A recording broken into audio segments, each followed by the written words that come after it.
Good morning students, welcome to our YouTube channel teach web. आज है 6 अक्टूबर और आज हम 6 अक्टूबर के करंट अफेयर्स को कवर करने वाले हैं जो कि आपके एग्जाम पर्सपेक्टिव से बहुत ही इंपॉर्टेंट होने वाले हैं, जो कि आपके आने वाले एग्जाम में पूछे जा सकते हैं। तो आप वीडियो में अंत तक बने रहें। वीडियो शुरू करने से पहले अगर आपने हमारे चैनल को सब्सक्राइब नहीं किया है तो जाके सब्सक्राइब करें और बेल आइकन को प्रेस करें ताकि हमारी आने वाली वीडियो आप तक सबसे पहले पहुंचे। तो आइए शुरू करते हैं। आज का जो हमारा पहला करंट अफेयर है वो है भारत इलेक्ट्रॉनिक्स और किस देश के एरोस्पेस ने MRSAM यानी कि medium to long range surface to air missile समर्थन के लिए साझेदारी की है। ऑप्शन है आपके पास इजराइल, ईरान, इराक या संयुक्त अरब अमीरात। जो इसका राइट आंसर है वो है option number A Israel. Bharat electronics limited और इजराइल एरोस्पेस इंडस्ट्री IAI ने भारत की मध्यम दूरी की सतह से हवा में मार करने वाली मिसाइल MRSAM प्रणाली का समर्थन करने के लिए दिल्ली में BEL IAI arrow systems private limited की शुरुआत की। MRSAM एक वायु और मिसाइल रक्षा प्रणाली है जो विभिन्न प्रकार के हवाई खतरों से सुरक्षा प्रदान करती है। ठीक है। इजराइल के जो प्रधानमंत्री का नाम है वो है बेंजामिन नेतन्याहू और राजधानी है यरूशलेम। ठीक है, आगे बढ़ते हैं। दूसरा जो क्वेश्चन है वो है डाक विभाग और किसने भारत के ई-कॉमर्स लॉजिस्टिक्स को बढ़ाने के लिए साझेदारी की है। ऑप्शन है आपके पास फ्लिपकार्ट, Amazon, मीशो या फिर मिंत्रा। इसका जो राइट आंसर है वह है ऑप्शन नंबर सेकंड Amazon है। भारत में डाक विभाग और Amazon ने पूरे भारत में रसद को मजबूत करने, पहुंच का विस्तार और पार्सल डिलीवरी को बढ़ाने के लिए एक समझौता ज्ञापन पर हस्ताक्षर किए हैं। ठीक है, 2013 से सहयोग पर निर्माण करते हुए Amazon ई-कॉमर्स विकास और रोजगार सृजन का समर्थन करने के लिए डाक विभाग के विशाल डाक नेटवर्क का उपयोग करता है। ठीक है, जो Amazon के CEO है वो कौन है? Andy Jassy. ठीक है, आगे बढ़ते हैं। अगला जो क्वेश्चन है वो है किस चिड़ियाघर ने कार्यक्रम और गतिविधियों के साथ 17वें वन्यजीव सप्ताह की शुरुआत की है। ऑप्शन है आपके पास दिल्ली चिड़ियाघर, हैदराबाद, पुणे या फिर मैसूर चिड़ियाघर। ऑप्शन है आपके पास, सही ऑप्शन है आपका ऑप्शन नंबर 4 मैसूर। वन्य जीव सप्ताह जो कि 2 से 8 अक्टूबर तक मनाया जाने वाला है। मैसूर चिड़ियाघर के वन्य जीव सप्ताह में वन्यजीव संरक्षण के बारे में जागरूकता बढ़ाने के लिए साइक्लोथॉन, फोटोग्राफी प्रदर्शनी और अपशीट्स से धन बनाने की प्रतियोगिता शामिल है। इसका मुख्य आकर्षण में स्थायी बागवानी सत्र, वन्यजीव योग, पशुपालक दिवस शामिल है। इन कार्यक्रमों का उद्देश्य स्थायी प्रथाओं और पर्यावरणीय जिम्मेदारी को प्रेरित करना है। जो आपके मैसूर का जो यह चिड़ियाघर का नाम है श्री चामराज जूलॉजिकल गार्डन, जो कि मैसूर कर्नाटक में है और जो कर्नाटक की हमारी राजधानी है वो है बेंगलुरु और मुख्यमंत्री है सिद्धारमैया और राज्यपाल है थवारचंद गहलोत। ठीक है, आगे बढ़ते हैं। अगला जो हमारा क्वेश्चन है वो है डैश स्वस्थ अनुसंधान सुविधाओं में सौर ऊर्जा का उपयोग करेंगे। ऑप्शन है आपके पास NIH यानी कि राष्ट्रीय स्वास्थ्य संस्थान, WHO वर्ल्ड हेल्थ ऑर्गेनाइजेशन या फिर ICAR NTPC भारतीय आयुर्विज्ञान अनुसंधान और राष्ट्रीय ताप विद्युत निगम या फिर DHR यानी कि स्वास्थ्य अनुसंधान विभाग यानी कि डिपार्टमेंट ऑफ हेल्थ रिसर्च। इसका जो राइट आंसर है वो है option number 3 ICAR and NTPC। Bharatiya Ayurvigyan अनुसंधान परिषद ICMR ने 15 ICMR संस्थानों में सौर ऊर्जा को बढ़ावा देने के लिए NTPC विद्युत व्यापार निगम के साथ एक समझौता ज्ञापन पर हस्ताक्षर किए। ठीक है, NVVN 4559 किलोवाट की क्षमता वाले रूफटॉप सोलर पैनल लगाएगा और उनका रखरखाव भी करेगा। 25 वर्ष का पावर परचेज एग्रीमेंट स्थिर सौर ट्रैफिक सुनिश्चित करता है, जिससे ICMR की स्थिरता और लागत दक्षता में क्या होगी, वृद्धि होती है। ठीक है, आगे बढ़ते हैं। अगले जो क्वेश्चन है वो है, विश्व अंतरिक्ष सप्ताह 2024 कब मनाया जा रहा है? ऑप्शन है आपके पास 5 से 11 अक्टूबर, 4 से 10 अक्टूबर, 3 से 9 अक्टूबर या फिर 6 से 12 अक्टूबर। इसको जो राइट आंसर है वो है ऑप्शन नंबर 2, 4 से 10 अक्टूबर को। ठीक है, विश्व अंतरिक्ष सप्ताह कब मनाया जा रहा है? 4 से 10 अक्टूबर को। ठीक है, जो इसकी थीम है, विषय वस्तु है, वो है स्पेस एंड क्लाइमेट चेंज। ठीक है, 1999 में संयुक्त राष्ट्र द्वारा स्थापित विश्व अंतरिक्ष सप्ताह मानव जीवन को बेहतर बनाने और अंतर्राष्ट्रीय सहयोग को बढ़ावा देने में अंतरिक्ष विज्ञान और प्रौद्योगिकी के प्रभाव पर प्रकाश डालता है। 4 अक्टूबर 1957 को पहले मानव निर्मित पृथ्वी उपग्रह स्पुतनिक 1 के बाहरी अंतरिक्ष में प्रक्षेपण ने अंतरिक्ष अन्वेषण का रास्ता खोल दिया है, जिसकी वजह से 2024 में जो है विश्व अंतरिक्ष सप्ताह का मनाया जा रहा है 4 से 10 अक्टूबर को। ठीक है, आगे बढ़ते हैं। अगला जो क्वेश्चन है वो है, किसे इंडियन न्यूज़पेपर सोसाइटी के अध्यक्ष के रूप में चुना गया है? ऑप्शन है आपके पास राकेश शर्मा, MB श्रेयस कुमार, विवेक गुप्ता या फिर करण राजेंद्र दर्डा। इसको जो राइट आंसर है वो है option number 2, MB Shreyas Kumar. मातृभूमि के प्रबंधक निदेशक MB श्रेयस कुमार ने राकेश शर्मा के स्थान पर भारतीय समाचार पत्र सोसाइटी के अध्यक्ष की भूमिका निभाई, यानी कि MB श्रेयस कुमार से पहले न्यूज़पेपर सोसाइटी के अध्यक्ष कौन थे? राकेश शर्मा। सन्मार्ग के विवेक गुप्ता उपाध्यक्ष, और जो उपाध्यक्ष है इसके वो है विवेक गुप्ता। ठीक है, करण राजेंद्र दर्डा उपाध्यक्ष, मैरी पॉल महासचिव है, और करण राजेंद्र दर्डा भी क्या है, इसके उपाध्यक्ष है। ठीक है, भारतीय समाचार पत्र सोसाइटी प्रेस ऑफ इंडिया ने केंद्रीय संगठन के रूप में कार्य करती है, जो समाचार पत्र के प्रसार के आंकड़ों को प्रभावित करने वाली एक स्वतंत्र संस्था है। ठीक है, आगे बढ़ते हैं। अगले जो क्वेश्चन है वो है, किसने आपूर्ति श्रृंखला में क्रांतिकारी बदलाव लाने के लिए अन्ना दर्पण लॉन्च किया? ठीक है, आपूर्ति श्रृंखला में क्रांतिकारी बदलाव लाने के लिए अन्ना दर्शन लॉन्च किया, किसने किया? ऑप्शन है आपके पास भारतीय खाद्य सुरक्षा और स्थायी प्राधिकरण यानी कि FSSAI, सेकंड है food corporation of India, third है खाद्य प्रसंस्करण उद्योग मंत्रालय, फोर्थ है राष्ट्रीय बागवानी मिशन। इसका जो राइट आंसर है वो है option number 2, food corporation of India. ठीक है, खाद्य निगम ने मंडियों, मिलों और डिपो में आपूर्ति श्रृंखला प्रबंधन को अनुकूलित करने के लिए एक नई माइक्रो सर्विस आधारित प्रणाली अन्ना दर्पण शुरू की है। इस परियोजना में क्लाउड वातावरण और केंद्रीकृत विश्लेषण शामिल है, जो FCI को रणनीतिक निर्णय लेने के लिए डेटा अंतर्दृष्टि का लाभ उठाने में सक्षम बनाता है। मेसर्स कोफोर्ज लिमिटेड को डिजाइन, कार्यान्वयन और रखरखाव की देखरेख के लिए सिस्टम इंटीग्रिटी के रूप में नियुक्त किया गया है। तो किसने आपूर्ति श्रृंखला में क्रांतिकारी बदलाव लाने के लिए अन्ना दर्पण लॉन्च किया हुआ है? Food corporation of India.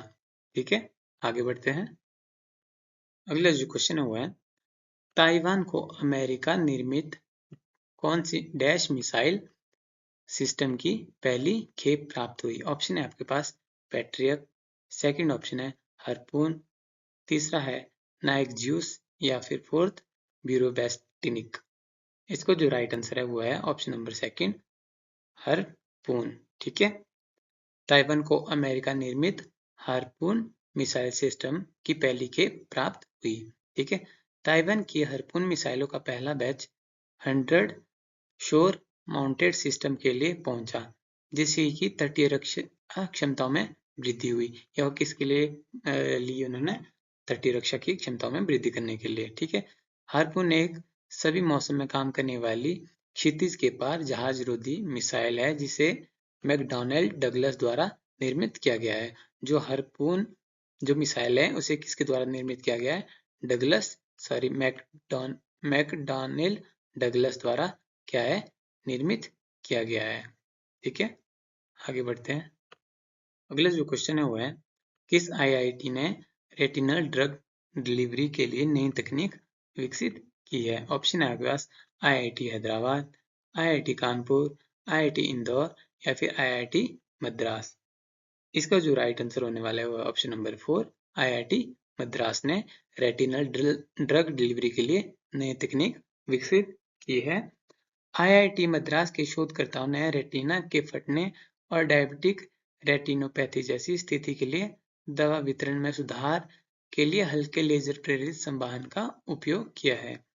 यह जो तकनीक है रेटिना में दवा के प्रसार के समय 12 घंटे से घटाकर 12 मिनट कर देती है।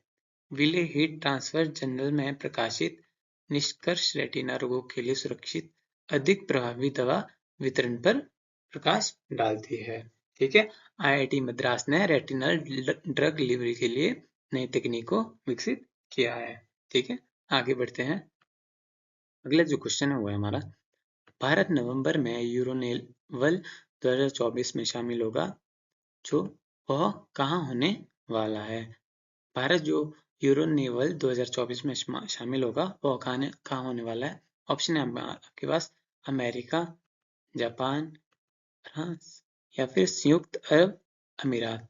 इसका जो राइट आंसर है वो ऑप्शन नंबर 3 फ्रांस में। ठीक है, भारत नवंबर में फ्रांस में होने वाले यूरोनेवल 2024 में शामिल होने वाला है। ठीक है, पेरिस में यूरोनेवल 2024 में 104 देश भाग लेंगे, जिसमें ड्रोन और अगली पीढ़ी की मिसाइलें जैसे आधुनिक खतरों के खिलाफ नौसेना रक्षा में नवाचारों पर ध्यान केंद्रित किया जाएगा। ठीक है, यह भविष्य की नौसेना बलों के लिए अनुकूलनीय, लचीले और स्थायी समाधानों का प्रदर्शन करेगा। ठीक है, जो आपके फ्रांस के राष्ट्रपति है वो कौन है? इमैनुअल माक्रोन, और वहाँ के प्रधानमंत्री है मिशेल बर्नियर। और जो फ्रांस की राजधानी है वो है पेरिस, और जो फ्रांस की जो मुद्रा है वो है यूरो। ठीक है, आगे बढ़ते हैं। अगला जो हमारा क्वेश्चन है वो है, एससीओ यानी कि शंघाई सहयोग संगठन बैठक के लिए कौन भारत की ऐतिहासिक यात्रा पर जाएगा? ठीक है, भारत की तरफ से। ऑप्शन है आपके पास नरेंद्र मोदी, अमित शाह, अजीत डोभाल या फिर एस जयशंकर। इसका जो राइट आंसर है वो है ऑप्शन नंबर 4 एस जयशंकर जो है एससीओ बैठक के लिए पाकिस्तान जाएगा, किसकी तरफ से? भारत की तरफ से। ठीक है, विदेश मंत्री एस जयशंकर 15 और 16 अक्टूबर को इस्लामाबाद में एससीओ शासनाध्यक्षों की बैठक में भाग लेंगे, जो कि 2015 के बाद से किसी भारतीय विदेश मंत्री की पहली यात्रा होगी। शंघाई सहयोग संगठन एससीओ एक यूरेशियन राजनीतिक, आर्थिक, अंतरराष्ट्रीय सुरक्षा और रक्षा संगठन है, जिसकी जो स्थापना है वो 2001 में चीन और रूस द्वारा की गई थी। भारत जो है जून 2018 में इसमें शामिल हुआ है। इसके अलावा जो शंघाई सहयोग संगठन के अध्यक्ष है वो है झांग मिंग। ठीक है, और इसमें जो कुल सदस्य देश है वो कितने हैं? 9। कौन कौन से देश है? भारत, पाकिस्तान, चीन, किर्गिस्तान, ईरान, कजाकिस्तान, रूस, तजाकिस्तान और उज्बेकिस्तान। ठीक है, नेक्स्ट क्वेश्चन देखते हैं। अगले जो हमारा क्वेश्चन है वो है, भारत का विदेशी मुद्रा भंडार कितने अरब डॉलर के पार पहुंचा? ऑप्शन है आपके पास 600 अरब डॉलर, 700 अरब डॉलर, 800 अरब डॉलर या फिर 900 अरब डॉलर। इसका जो राइट आंसर है वो ऑप्शन नंबर 2 700 अरब डॉलर। भारत, चीन, जापान और स्विट्जरलैंड के साथ 700 बिलियन अमेरिका डॉलर के विदेशी भंडार को पार करने वाली विश्व की चौथी अर्थव्यवस्था बन गई है। भारत भारत की विदेशी मुद्रा भंडार 12.588 बिलियन डॉलर से बढ़कर 704.885 बिलियन डॉलर के नए सर्वकालिक उच्च स्तर पर पहुंच गया है।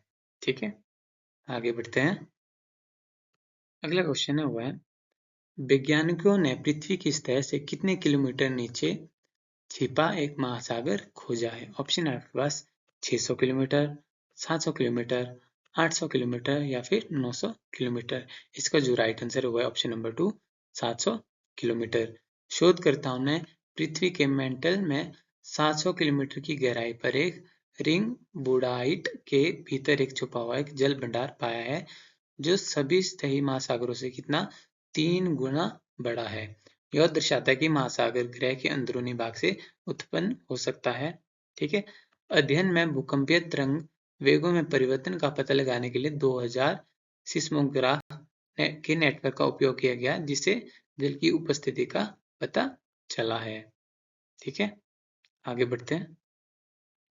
अगला जो हमारा क्वेश्चन है वो है मिदोरी पुरस्कार 2024 किसको दिया जाएगा? बेरा बोर्नोवा, सेकंड है येसाबेल अगस्टीना, या फिर इन दोनों को या फिर इनमें से किसी को भी नहीं। इसका जो राइट ऑप्शन है वो ऑप्शन नंबर 3, इन दोनों को, यानी कि बेरा बोर्नोवा और येसाबेल अगस्टीना को क्या है मिदोरी पुरस्कार 2024 दिया जाएगा। अब मिदोरी पुरस्कार क्या है? यह कजाकिस्तान की बेरा बोर्नोवा और पेरू की येसाबेल अगस्टीना कोल्डेरोन कार्लोस ने पारिस्थितिक तंत्र की बहाली और परागकणों की गिरावट को रोकने में उनके महत्वपूर्ण योगदान के लिए 2024 के जैव विविधता के मिदोरी पुरस्कार जीता है। ठीक है, यह पुरस्कार क्या है? उन लोगों को 2 साल दिया जाता है जो सभी स्तरों पर क्या है जैव विविधता की रक्षा में उत्कृष्ट योगदान देते हैं। प्रत्येक विजेता को क्या है $1,00,000 का नगद पुरस्कार एवं एक स्मारक पट्टिका मिलती है। इस वर्ष के विजेता के साथ मिडोरी पुरस्कार प्राप्तकर्ता की कुल संख्या कितनी होगी है 17, जिसमें कि विभिन्न देशों के 19 व्यक्तियों तक पहुंच गई है। ठीक है, तो मिदोरा पुरस्कार किसको मिलने वाला है? बोरा बिरनोबा और येसाबेल अगस्टीना को। ठीक है, आगे बढ़ते हैं। आज के जो हमारे अंतिम करंट अफेयर है वो है मालदीव के राष्ट्रपति मुइज्जू की पहली द्विपक्षीय भारत यात्रा। ठीक है, राष्ट्रपति डॉक्टर मोहम्मद मुइज्जू 6 से 10 अक्टूबर तक अपनी पहली द्विपक्षीय यात्रा के लिए भारत में रहेंगे, जहां वे भारतीय नेता के साथ संबंधों की सुदृढ़ करने और कई समझौते पर हस्ताक्षर करने पर ध्यान केंद्रित करेंगे। वे राष्ट्रपति मुर्मू और प्रधानमंत्री नरेंद्र मोदी से मिलेंगे और आपसी हितों की द्विपक्षीय, क्षेत्रीय और अंतर्राष्ट्रीय मुद्दों पर चर्चा भी करेंगे। ठीक है, जो मालदीव की जो राजधानी है वो कौन है? माले। और जो मालदीव की मुद्रा है वो है मालदीवियन रुपया और वहां की आधिकारिक भाषा है दवेही। ठीक है, तो स्टूडेंट्स आज का जो करंट अफेयर सेशन है वो यहीं पे समाप्त होता है। अगर आपको कोई भी डाउट हो तो आप कमेंट बॉक्स पर कमेंट कर सकते हैं। अगर आपने वीडियो को अभी तक सब्सक्राइब नहीं किया है तो आप जाके सब्सक्राइब कर ले। अगर आपको वीडियो अच्छी लगी हो तो आप वीडियो को लाइक भी कर सकते हैं तथा इसको शेयर भी कर सकते हैं। तो मिलते हैं नेक्स्ट वीडियो में, तब तक के लिए धन्यवाद। जय हिंद, जय भारत।